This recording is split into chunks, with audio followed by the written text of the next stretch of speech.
नमस्कार, आपका स्वागत है स्टॉकोलॉजी में। आज हम बात करने वाले हैं एचसीएल टेक्नोलॉजीज लिमिटेड के क्वार्टरली रिजल्ट्स के बारे में। तो सबसे पहले बता दें, कंपनी ने अपने शेयर होल्डर्स को डिविडेंड प्रदान किया है 10 रुपये प्रति शेयर का। तो जिनके पास भी शेयर, उनको प्रति शेयर के हिसाब से 10 रुपये का डिविडेंड मिलेगा। जिन्होंने भी चैनल को सब्सक्राइब नहीं किया, प्लीज सब्सक्राइब कर दें, बेल आइकन पर क्लिक कर दें, वीडियो को लाइक करें, शेयर करें। तो अब हम देख लेते हैं रिजल्ट्स को। आपके सामने रिजल्ट हैं कंसोलिडेटेड और आंकड़े दिए गए हैं करोड़ में। तो बात करते हैं रिजल्ट के फॉर्मेट की। सबसे लास्ट में जो कॉलम दिया गया है वो जून 21 क्वार्टर के रिजल्ट हैं। सेकंड नंबर पे जो कॉलम दिया गया है वो मार्च 22 क्वार्टर के रिजल्ट हैं। और जो आंकड़े आपको सबसे पहले दिखाई दे रहे हैं वो हैं जून 22 क्वार्टर के रिजल्ट।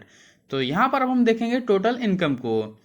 जून 21 क्वार्टर में कंपनी की इनकम थी 20,323 करोड़ की, जो कि मार्च 22 क्वार्टर में हुई 22,914 करोड़ की। वहीं जून 22 क्वार्टर में कंपनी की टोटल इनकम रही 23,873 करोड़ की। तो यदि हम टोटल इनकम को देखें ईयर ऑन ईयर में, जून 21 क्वार्टर से जून 22 क्वार्टर में, तो यहाँ पर हमें 17% की वृद्धि इनकम में होते हुए दिखाई दे रही है। वहीं अगर हम बात करते हैं क्वार्टर ऑन क्वार्टर में, मार्च 22 क्वार्टर से जून 22 क्वार्टर में, तो यहाँ पर हमें 4% की इनकम में वृद्धि होते हुए दिखाई दे रही है। अब हम देख लेते हैं एक्सपेंसेस को। सबसे नीचे दिए गए हैं टोटल एक्सपेंसेस। जून 21 क्वार्टर में एक्सपेंसेस रहे 16,223 करोड़ के। मार्च 22 क्वार्टर में ये हुए 18,593 करोड़ के। वहीं अगर हम जून 22 क्वार्टर की बात करें तो यहाँ पर 19,536 करोड़ के एक्सपेंसेस रहे। तो यदि टोटल एक्सपेंसेस की बात करते हैं हम ईयर ऑन ईयर में, जून 21 क्वार्टर से जून 22 क्वार्टर में, तो यहाँ पर हमें एक्सपेंसेस में 20% की वृद्धि होती हुई दिखाई दे रही है ईयर ऑन ईयर में। वहीं अगर हम बात करते हैं क्वार्टर ऑन क्वार्टर में, मार्च 22 क्वार्टर से जून 22 क्वार्टर में, तो यहाँ पर 5% एक्सपेंसेस बढ़ते हुए नजर आ रहे हैं।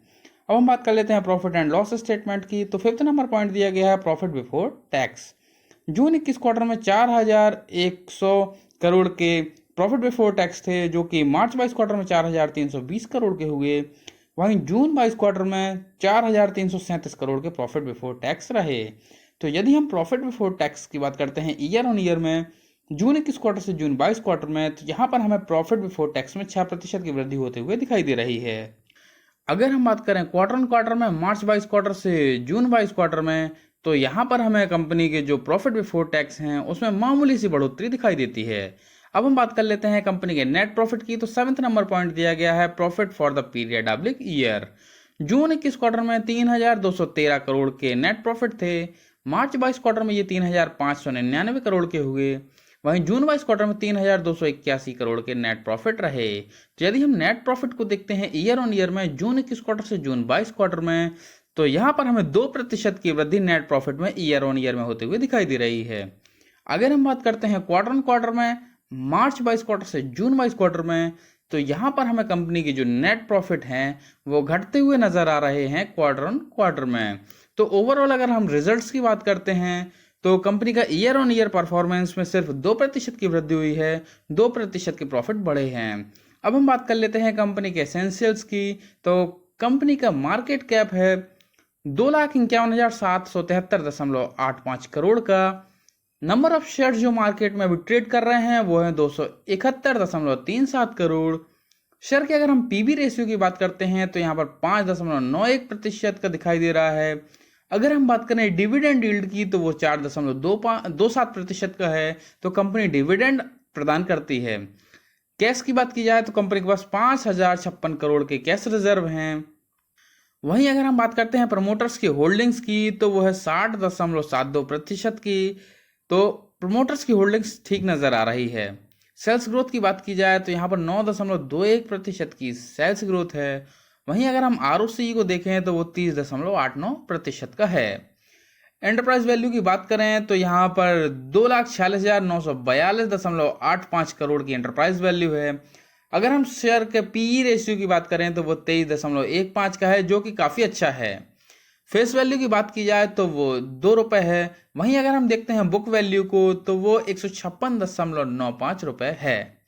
कंपनी पर कर्जों की बात की जाए तो सिर्फ 225 करोड़ के कर्जे हैं कंपनी के ऊपर। वहीं कंपनी के जो कैश रिजर्व हैं वो 5,056 करोड़ के हैं। तो कर्जे से कहीं ज़्यादा कैश रिजर्व है, तो एक तरीके से इसको कर्ज मुक्त मान सकते हैं। ईपीएस 40.07 रुपये है। आरओई 21.56% का है। वहीं प्रॉफिट ग्रोथ -2.52% का है। अब हम बात कर लेते हैं लास्ट ट्रेडिंग प्राइस की। तो वो है 926 रुपये 10 पैसे। लास्ट ट्रेडिंग डे के परफॉर्मेंस की बात की जाए यानी कि आज के, तो वह -1.85%। आज के दिन में नेगेटिव परफॉर्मेंस रहा। 52 वीक्स हाई 52 हफ्तों के सबसे उच्चतम स्तर की बात करें तो यहाँ पर 1377 रुपये 75 पैसे, जो कि 24 सितंबर 2021 को बना था। वहीं अगर हम बात करते हैं 52 वीक्स लो 52 हफ्तों के सबसे न्यूनतम स्तर की, तो वो है 924 रुपये 40 पैसे, जो कि 12 जुलाई 2022 आज के दिन ही बना है। बात कर लेते हैं डिलीवरेबल क्वांटिटी की, तो सबसे नीचे दिया गया है percentage of deliverable quantity to trade quantity, वो है 45.38%। तो आज के दिन में डिलीवरेबल क्वांटिटी काफ़ी बेहतर नज़र आ रही है। अब हम बात कर लेते हैं पिछले 4 वर्षों के परफॉर्मेंस की यानी कि फाइनेंशियल ट्रेंड्स की। तो ये जो आंकड़े यहाँ पर दिए गए हैं वो है 1000 करोड़ में। रेवेन्यू की बात करें तो 2019 में 61.37 हज़ार करोड़ का रेवेन्यू था, जो कि 2020 में 71.27 हज़ार करोड़ हुआ। 2021 में इसमें वृद्धि हुई और ये 76.31 हज़ार करोड़ का हुआ। वहीं 2022 में इसमें फिर से वृद्धि हुई और ये 86.72 हज़ार करोड़ का हो गया। तो अब हम बात कर लेते हैं कंपनी के प्रॉफिट्स की। तो 2019 में कंपनी के प्रॉफिट थे 10.12 हज़ार करोड़ के, जो कि 2020 में हुए 11.06 हज़ार करोड़ के। 2021 में ये हुए 11.15 हज़ार करोड़ के। वहीं अगर हम बात करें 2022 की, तो यहाँ पर 13.50 हज़ार करोड़ के प्रॉफिट हुए। तो ग्राफ में अगर हम देखते हैं तो हमें कंपनी के रेवेन्यू 2019 से 20, 20 से 21 और 21 से 22 में लगातार बढ़ते हुए नजर आ रहे हैं। वहीं अगर हम बात करते हैं प्रॉफिट की, तो 2019 से 20, 2020 से 2021 और 2021 से 2022 में हमें कंपनी के प्रॉफिट भी लगातार बढ़ते हुए दिखाई दे रहे हैं। तो पिछले 4 वर्षों का फाइनेंशियल ट्रेंड्स काफी बेहतर नजर आ रहा है। अब हम बात कर लेते हैं शेयर होल्डिंग पैटर्न की। प्रमोटर्स की होल्डिंग जून 21 में 60.33% की थी, जो कि सितंबर 21 हो या दिसंबर 21 उसमें 60.33% बनी रही। वहीं मार्च 22 में इसमें कुछ वृद्धि हुई और ये 60.72% की हो गई। FIIs होल्डिंग्स की बात करें तो यहाँ पर जून 21 में 23.22% की थी, जो कि सितंबर 21 में घटकर 22.30% हुई। दिसंबर 21 में ये फिर से घटकर 20.43% की हुई और मार्च 22 में ये 18.97% की हो गई। तो FIIs की होल्डिंग्स में लगातार गिरावट आई है। DIS की होल्डिंग 11.34% से बढ़कर 12.47% हुई, फिर 13.74% हुई, फिर 14.68% की हुई। तो DIS की होल्डिंग्स में लगातार वृद्धि हुई है। वहीं अगर हम बात करें गवर्नमेंट की होल्डिंग की, तो वो जून 21 में बनी हुई थी 0.02% की, जो कि सितंबर 21 हो, दिसंबर 21 हो या मार्च 22 हो उसमें लगातार बनी रही। पब्लिक होल्डिंग को देखें तो जून 21 में ये 5.09% की थी, सितंबर 21 में ये घटकर 4.88% की हुई, दिसंबर 21 में ये 5.28% की हुई और मार्च 22 में 5.38% की हुई। तो पब्लिक होल्डिंग पहले घटी और उसके बाद बढ़ी है। वहीं अदर होल्डिंग 0% से दिसंबर 21 में 0.20% की हुई और मार्च 22 में 0.23% की हुई। तो अगर हम शेयर होल्डिंग पैटर्न को देखें तो हमें काफ़ी बेहतर नज़र आ रहा है, जहां प्रमोटर्स की होल्डिंग्स 61% के आसपास की है। वहीं FIIs की होल्डिंग्स भी 19% है, जबकि DIS की होल्डिंग्स भी लगभग 15% के आसपास की है। तो ओवरऑल देखें तो हमें शेयर होल्डिंग पैटर्न बेहतर नज़र आ रहा है, रिजल्ट शानदार हैं। धन्यवाद।